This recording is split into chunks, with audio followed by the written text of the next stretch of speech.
May 1999. Sacramento, California, 3 a.m. A man kneels on the cold concrete floor of his garage, peeling labels off pudding cups one by one. The fluorescent light above him hums and flickers. His fingers are bleeding. He has stopped noticing.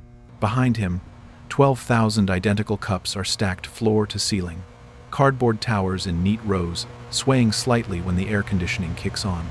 The garage smells like sugar and plastic and sweat. Somewhere in the corner, a fan rotates slowly, pushing the warm air in circles. His wife stands in the doorway in her bathrobe, holding a glass of water she forgot to drink. She doesn't ask what he's doing anymore. She watched him go from rational to obsessive somewhere around day 11, and now she just watches. 3 weeks from now, this man will own more frequent flyer miles than most airline executives accumulate in an entire decade. He won't have stolen a single one.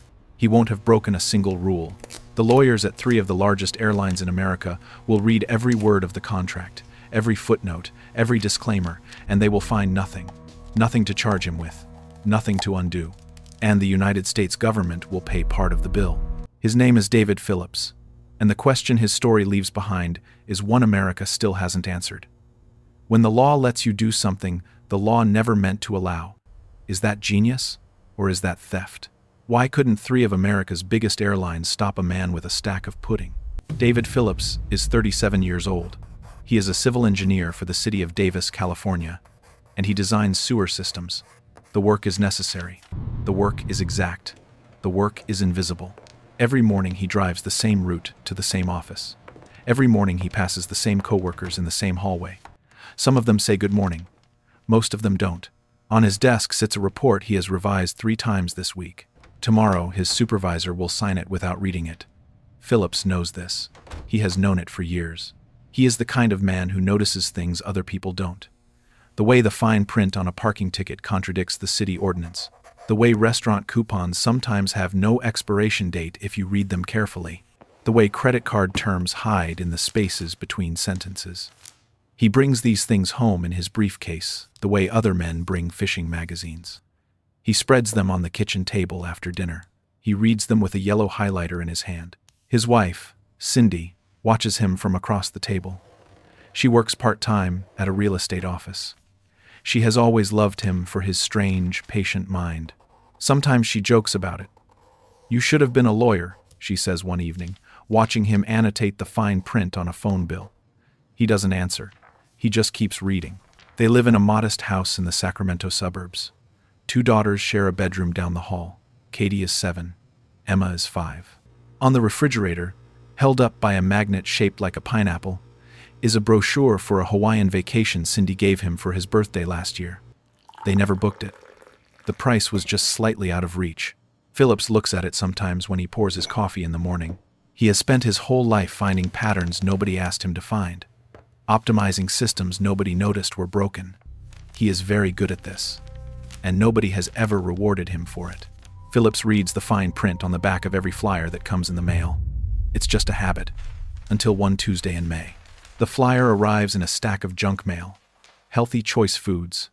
Bright green logo, cartoon image of a frozen lasagna steaming on a plate. Phillips sits down at the kitchen table with his coffee and reads it the way he reads everything, slowly, twice.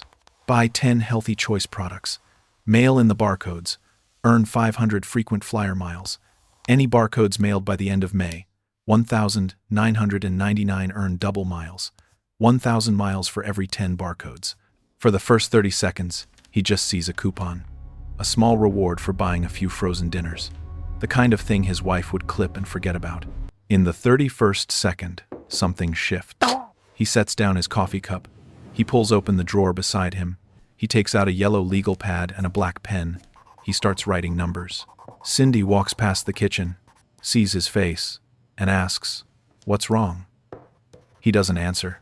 He doesn't even look up. Frozen dinners cost $2 each. Too expensive. Canned soup costs 90 cents. Better. Snack bars cost $1.20. Worse than soup. Then he asks the right question. Not, "What's the cheapest healthy choice mi fagiman?" The right question is, "What's the cheapest healthy choice product, period?" He gets in his car. The Honda has 140,000 miles on it. He drives 12 full minutes to a grocery outlet at the edge of town. He walks past the produce, past the cereal, past the frozen aisle, and stops in front of a clearance display in the back corner. Individual chocolate pudding cups, Healthy Choice brand, 25 cents each. Each cup has its own barcode. Each barcode qualifies for the promotion. He stands there for a long moment, holding a single pudding cup in his palm. The store fluorescents buzz overhead. A bored cashier yawns. Phillips' face doesn't move, but something behind his eyes is doing arithmetic at a speed most people couldn't follow. 10 pudding cups cost $2.50. They generate 1,000 frequent flyer miles. That works out to 1/4 of 1 cent per mile. The airlines value those miles at 2 cents each. Phillips has just found a way to buy currency at 1/8 its market price. He buys every cup on the shelf that night. 240 cups, $60. The cashier asks if he's having a party. He says yes. On the drive home, he passes a Salvation Army donation bin in a parking lot. He doesn't think about it yet, but he will. The math only works if he can find enough cups, and he's about to discover that's the easy part. Night 2. 2 stores, 580 cups, $145. The Honda's trunk creaks under the weight. Night 3. 3 stores, 600 cups. Night 4. He drives an hour out to Stockton, then back through Fresno on the return. The cashier at one outlet recognizes him from the night before. "You came back," she says. "Different store, same guy." Phillips smiles politely. "Y2K stockpile," he says. She nods like that explains everything. In 1999, hoarding shelf-stable food doesn't seem strange. The whole country is convinced the computers are going to fail at midnight on January 1st. Phillips is using that fear as cover. By the end of week 1, he has 2,000 cups, 200,000 miles, bought for the price of a used television. Cindy starts asking questions. Not loud ones, quiet ones. The kind that come at the kitchen sink while she's washing dishes. "David, are we doing something wrong?" He puts down his coffee. He looks at her directly. "It says any Healthy Choice product. It says no limit on submissions. I'm reading what they wrote." She doesn't answer. She turns back to the sink. Her sister visits that weekend. She walks into the garage to look for an extension cord and finds 2,000 chocolate pudding cups stacked in cardboard towers. She walks back into the kitchen with a strange look on her face. "David," she says, "is this even legal?" "Yes." She studies him for a moment. "That's not what I asked." Phillips doesn't have an answer for that. He pretends he didn't hear it. In the second week, he runs the real numbers, not the dream numbers. The numbers required to get the maximum reward. He needs 12,150 cups. He has bought 4,000. He has 2 weeks left, and he hasn't started peeling the labels yet. He's about to discover the second problem, the one that could destroy everything before it begins.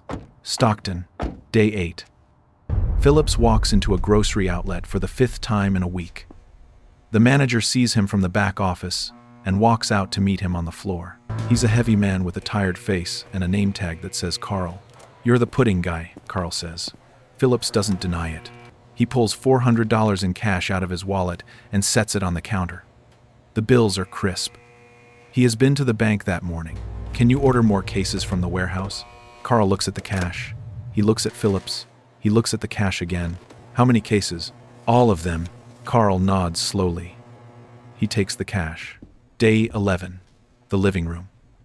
Cindy calls him in from the garage and asks him to sit down. She has her own spreadsheet now. She has been doing the math in reverse, calculating the worst-case scenario. She slides the paper across the coffee table. "David, if this works, we have 1,000,000 miles. If it doesn't, we have $3,000 of pudding." It works. It works on paper. He looks at her. She is not angry. She is not even afraid. She is something more difficult than that. She is a woman who has decided to stand next to a man whose plan she does not fully believe in because she loves him more than she trusts the plan. That night, for the first time, she helps him peel labels. Day 14. The garage. Katie is 7 years old. Her small fingers are red and blistered from the adhesive. She stops and stares at her hand. Phillips watches her. He almost says, "You don't have to do this," but he doesn't say it. He peels another label and keeps going. The silence between them is the loudest thing in the room. Day 18, 2 a.m. 8,000 cups peeled. 4,150 left. 3 days, until the postmark deadline. Cindy has fallen asleep in the folding chair in the corner, a half-peeled label still stuck to her thumb. The girls have gone to bed hours ago. Phillips sits alone on the concrete floor, surrounded by mountains of pudding. His hands are shaking. They've been shaking for an hour. He cannot peel anymore. His fingers won't grip. He stops. For the first time in 3 weeks, he stops. He sits very still in the yellow garage light, surrounded by a project too big for one family, and listens to the air conditioner hum. He understands now that he is going to fail. The garage smells like a candy factory at the end of a long shift. Sweet, plastic, faintly chemical. Phillips sits on the floor with his back against a tower of cardboard boxes. He runs the math one more time, slowly, in his head, the way you check a door is locked when you already know it is. 4,000 cups left. 3 days, 2 adults, 2 children. The hands won't peel that fast. The bodies won't last that long. If he misses the May 31st postmark, he gets nothing. The promotion ends. The cups become exactly what they look like. $3,000 of garage clutter and a marriage that will quietly never trust his next big idea. He picks up the cordless phone. He stares at it. He thinks about waking Cindy. He doesn't. She's earned an hour of sleep. He sets the phone down. He picks it up again. He dials. It is a number he found in a phone book 3 days ago and didn't let himself dial. 2 rings. A woman answers, polite and tired. Salvation Army, Sacramento. How can I help you? Phillips opens his mouth. Nothing comes out. Then it does. Hi. I have 12,000 cups of chocolate pudding to donate. There is a long pause on the other end of the line. Sir? 12,000. They're sealed. Healthy Choice brand. Retail value about $10,000. Another pause. Longer. And what do you need from us? I just need the barcodes back. Peeled off. Mailed to me by May 31st. He can hear her breathing. He can hear papers shuffling. He can hear someone in the background asking her a question and her muffled voice saying, "Hold on, hold on." When she comes back on the line, her voice has changed. It is warmer. That's a lot of pudding. Yes, we have volunteers. When can you deliver? Tomorrow. He hangs up. He sits in the garage for a long time. He has just done 2 things at once. He has saved his hack, and he has given $10,000 worth of food to people who actually need it. He doesn't know which of those things matters more to him. He suspects he never will. In the morning, Cindy asks him what he did at 3 in the morning. He tells her. She looks at him for a long time over the rim of her coffee cup. She doesn't say it was clever. She doesn't say it was wrong. She says, And then she pours him more coffee. The volunteers peel 4,000 labels in 4 days. The barcodes arrive at his house in neat, manila envelopes, stacked like contraband. He divides them into batches of 10, 2,506 envelopes. He drives to the post office and ships them certified mail on May 30th. The clerk asks if he wants a receipt for each one. Phillips says yes. Every single one. And then, weeks later, when tax season comes around, he files. The retail value of donated goods, calculated honestly, $10,813. Phillips, conservative as always, claims a deduction of only $815. The IRS approves it without a question. The United States government has just paid roughly 26% of his hack, and they don't know it. 2,000 miles away, in Omaha, Nebraska, someone has just opened an envelope, and then another, and another. The processing center is a long room with fluorescent lights and rows of folding tables. Staff sort barcodes into bins by promotion code. It is boring work. It is repetitive work. It is the kind of work that no one notices until something extraordinary happens. A young clerk slides open the 17th manila envelope from the same return address in Davis, California, then the 18th, then the 19th. By the 40th envelope, she stops opening them and walks across the room to her supervisor's desk. By that afternoon, the supervisor has stopped looking at the envelopes too, and is on the phone with the legal department. The legal counsel for ConAgra arrives in the conference room with a yellow folder under his arm. He sits down. He opens the folder. He reads in silence for a long minute. Then he looks up at the marketing director across the table and says one sentence very quietly. "This isn't a marketing problem. It's a banking problem.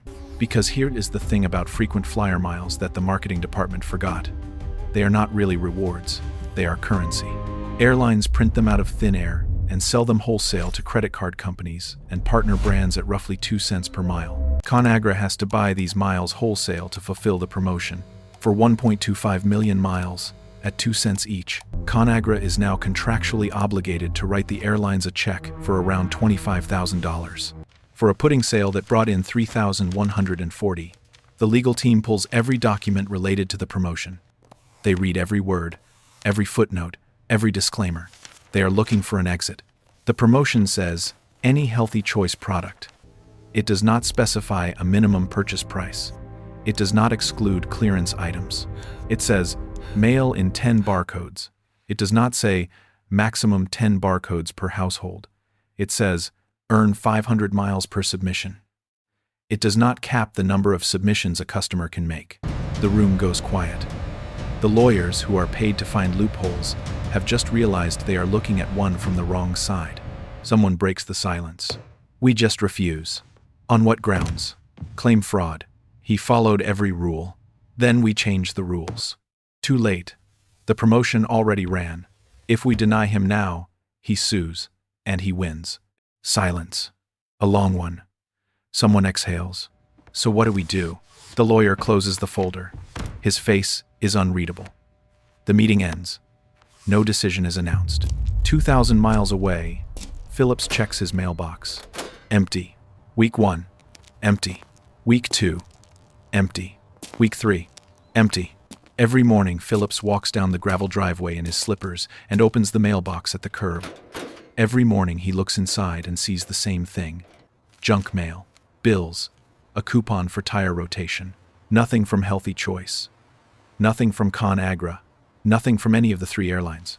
He checks his frequent flyer accounts every morning before work. United, Delta, American, Northwest. He logs in, refreshes the page, and sees the same balance. 0, 0, 0, 0. He calls Healthy Choice customer service on a Wednesday afternoon. The representative is polite. She puts him on hold for 5 minutes, then 10, then 15. When she finally comes back, her voice has changed. It is careful now. Neutral in the practiced way that customer service voices become neutral when they have just been briefed by a supervisor. Sir, your submission is being reviewed. Reviewed? That's all I can tell you, sir. He hangs up. He sits at his desk at the city engineering office and stares at the wall. He does not get any work done that afternoon. He does not get any work done the next afternoon either. His friend Mike comes over for dinner that weekend. Mike is an accountant. Mike is the kind of friend who tells you the truth, even when you didn't ask. Halfway through dinner, while Cindy is in the kitchen and the girls are watching cartoons, Mike sets down his fork. Dave, corporations always weasel out of these things. You should have capped it at 100,000 miles. You got greedy. Phillips doesn't answer. He pushes pasta around his plate. After Mike leaves, he sits at the kitchen table with Cindy long after the dishes are dry. What if Mike's right? Cindy doesn't answer. She just puts her hand over his. He stares at the empty pudding cups stacked in the garage through the open kitchen door. $3,140. Gone. Maybe gone. Probably gone. He doesn't open the mailbox the next morning. He can't bring himself to do it. Cindy opens it. She walks back into the kitchen holding a package. It is heavy. It is enormous. But there's one more system. One Phillips can't manipulate, can't outsmart, can't negotiate with. And it's about to decide everything. Phillips opens the package on the living room floor. Cindy stands behind him with one hand over her mouth. The girls have been told to stay in their bedroom. He doesn't want them to see his face if it goes wrong. Inside the box are 2,506 certificates. Each one is worth 500 frequent flyer miles. Each one is signed. Each one is real. Phillips spreads them out on the carpet in slow rows. He counts them. He counts them again. He double-checks the math 3 times because he doesn't trust his own hands. 1,253,000 miles. ConAgra blinked. But the certificates are still just paper. The miles aren't his until they are deposited into an actual airline account. And between him and that account stands a system he cannot manipulate. cannot negotiate with, cannot outsmart. The airline's fraud detection. He moves carefully. He splits the deposits across multiple airlines. 216,000 miles into United, Delta, and Northwest. If one airline flags him, he still has the others. The bulk, 1,037,000 miles, goes into his American Airlines A Advantage account. He submits the certificates online, late on a Tuesday night. He hits enter. The screen says, processing. He waits. 1 hour. Still processing. 2 hours. Still processing. 3 hours. Katie wanders into the home office in her pajamas at 9:30. She looks at her father slumped in the chair, refreshing the same web page over and over. She has watched him panic for 3 weeks. Quietly, politely, from the corners of rooms. She climbs into his lap. Daddy, are we okay? He holds her for a long time. He doesn't answer right away because he doesn't trust his voice. He suddenly understands something he had not let himself understand before. He has been so focused on what he could win that he has not asked what it cost his family to watch him fight for it. Whether or not the miles arrive, his daughters have spent 3 weeks watching their father become someone they didn't recognize, and he cannot undo that. Yeah, sweetheart, he says. We're okay. He doesn't know if it's true. 2,000 miles away, in Fort Worth, Texas, in a glass tower that overlooks a parking lot at dusk, a fraud analyst at American Airlines headquarters is staring at her monitor. The system has automatically flagged an account. A single customer has just submitted 1,037,000 miles in certificates. All at once. All from the same promotion. All from a Healthy Choice barcode mail-in. She opens his account. She sees the lifetime gold status trigger queued up, waiting for her approval. She frowns. This is not normal. Corporate executives accumulate 1 million miles over a decade of business travel. This man has done it in a single afternoon. Her finger hovers over the extension for the fraud department. 1 phone call. That's all it would take. Reject the deposit. Freeze the account. Send a denial letter, and let the lawyers sort it out. End of story. She pauses. She checks the certificate codes again. All valid. All verified. All issued directly from Healthy Choice's authorized fulfillment center. She checks the promotion terms. No cap on submissions. No limit per customer. No maximum miles per household. She checks Phillips' account history. No previous fraud flags. No chargebacks. No suspicious activity. 12 years of consistent, modest travel. Nothing about this man looks like a criminal. She looks at the screen for a long moment. Davis, California. Address on file. 2 daughters listed as authorized companion travelers, ages 7 and 5. She has a daughter the same age. She puts the phone down. She looks at the screen one more time, then she clicks approve. Phillips refreshes the page for the 100th time. The screen finally updates. Balance, 1,037,000 miles. Status, lifetime gold. He stares at the screen. He does not move. He is afraid that if he refreshes it again, the number will disappear. He takes a screenshot. Just in case, he takes another one. Just in case. He has no idea how close he just came to losing everything. And he never will, 26 years later. The story breaks in August 1999. The Los Angeles Times runs it first. The headline is too good to ignore. Within 72 hours, CNN picks it up. Then the Wall Street Journal. Then Time magazine. Then international outlets. Phillips' phone starts ringing at 6 in the morning and doesn't stop. ConAgra releases a single terse statement. The promotion was honored as written. American Airlines says nothing at all. They cannot revoke the miles now without looking like the villain in a story that has already gone global. Phillips realizes this slowly, over the course of a week, watching the silence from corporate offices stretch from ominous to permanent. He is untouchable. Not because he was clever enough to be untouchable, because the timing made him untouchable. He uses the miles the way he had always quietly hoped he would. He takes Cindy and Katie and Emma to Italy first. They visit friends near Milan. They spend a week in Barcelona. They stop in London on the way home and watch The Lion King in a theater on the West End. The girls fall asleep in first class on the flight back, with their heads on their mother's lap. Over the next 7 years, the family travels to 40 countries. They see the world from the front of the plane. Phillips sits by the window on every flight and looks out at the clouds and thinks about a man in a garage in Sacramento with bleeding fingers. That man feels very far away now. 26 years later, the garage in Sacramento is empty. The pudding is long gone.